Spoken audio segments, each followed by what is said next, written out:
नमस्कार। ज्योतिष ज्ञान के इस विशेष कार्यक्रम में आप सभी का हार्दिक स्वागत। प्रिय साथियों, ज्योतिष शास्त्र के अनुसार यदि जन्म कुंडली के लग्न, चतुर्थ, सप्तम, अष्टम अथवा द्वादश भाव में मंगल हो तो ऐसे लड़की या लड़के को मांगलिक कहा जाता है और मंगल की प्रतिकूलता होने से विवाह आदि में कठिनाइयाँ आने लगती हैं। इसलिए कुंडली में स्थित मंगल दोष के निवारण न करने से अमंगलकारी स्थितियाँ उत्पन्न होने लगती हैं, जैसे विवाह में विलंब होना, पति पत्नी में अनबन होना, जीवन साथी के साथ दुर्घटना होना, बनते बनते काम बिगड़ जाना, अवैध संबंध स्थापित हो जाना। ये सब मंगल की कुदृष्टि के प्रभाव के कारण होता है। इसलिए माता पिता के लिए सबसे बड़ी समस्या हो जाती है मांगलिक लड़की के लिए मांगलिक लड़के की तलाश करना, और इसी कारण मांगलिक लड़की के विवाह में विलंब होना शुरू हो जाता है। और फिर ऐसी स्थिति में माता पिता भी इस बात को छिपाने लगते हैं और गलत कुंडली बताकर विवाह की चर्चा करते हैं।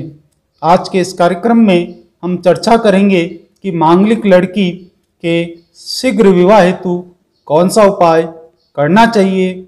इसके साथ साथ कभी कभी कुंडली मिलाए बिना ही विवाह कर दिया जाता है, और जब वैवाहिक जीवन में समस्याएं उत्पन्न होती है तब कुंडलियां बनाई जाती है और फिर पता चलता है कि दोनों में से एक मांगलिक है और एक नहीं है। ऐसी स्थिति में हमें क्या उपाय करना चाहिए, इसकी चर्चा भी आज के इस कार्यक्रम में हम करेंगे।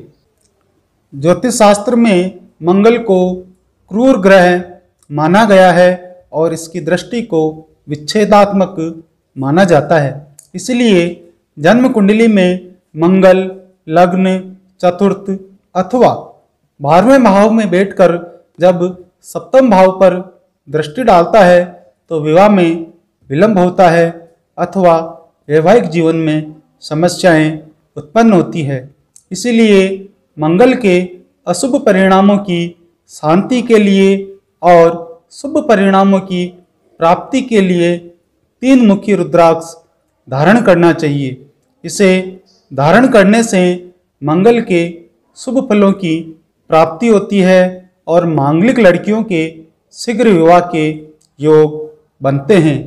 बहुत से लोगों द्वारा मांगलिक दोष में पुखराज अथवा मूंगा रत्न धारण करने की सलाह भी दी जाती है, लेकिन रत्नों को बिना कुंडली विश्लेषण के धारण नहीं करना चाहिए, क्योंकि इनके नकारात्मक प्रभाव हमारे जीवन पर पड़ सकते हैं। लेकिन रुद्राक्ष कभी भी कोई भी नुकसान नहीं देता है। 3 मुखी रुद्राक्ष को शुक्ल पक्ष के मंगलवार के दिन जब मघा नक्षत्र हो तब इसकी विधिवत पंचोपचार से पूजा करके ओम क्लीम नमः मंत्र की 9 माला से अभिमंत्रित कर लाल धागे में गले अथवा बाईं भुजा में धारण करना चाहिए। और यदि पूजा आप स्वयं नहीं कर सकते हैं तो किसी पंडित से भी विधिवत पूजा आप करवा सकते हैं, लेकिन मन में रुद्राक्ष के प्रति श्रद्धा और विश्वास भी रखना चाहिए, तभी इसके शुभ फल हमको प्राप्त होते हैं। इसके साथ साथ कन्याओं को अशुद्धावस्था के दिनों में इसे उतार कर रख देना चाहिए और फिर इसे जल से प्रक्षालन कर धारण कर लेना चाहिए।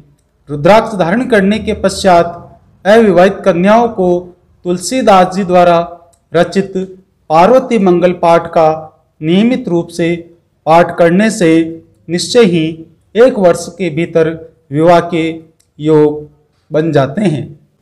अब प्रश्न ये उठता है कि विवाह हो चुका है और बाद में पता चलता है कि पति अथवा पत्नी दोनों में से एक मांगलिक है और दूसरा नहीं है, और इस कारण वैवाहिक जीवन में समस्याएं उत्पन्न हो रही हो, तो इन 3 उपायों में से एक उपाय अवश्य करना चाहिए।